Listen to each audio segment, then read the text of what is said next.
Welcome back to another tutorial. In today's video, I'll be showing you how you can see all the answers in a Google form. This is a really useful trick if you want to check responses or verify answers quickly without going through the regular form interface. So let's jump right into it.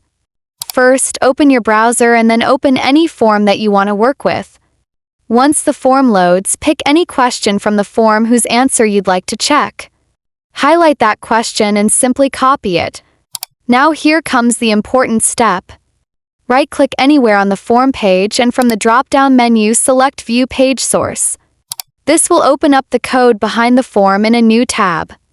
Don't worry if it looks complicated, we're just going to use it to search for the answers. Once the page source opens, press Ctrl+F on your keyboard to bring up the search box. Paste the question you copied earlier into this search area. When you do this, the browser will automatically highlight that part of the code, and right next to it, you'll be able to see the correct answer listed in the code lines. And that's it. I hope this tutorial was helpful.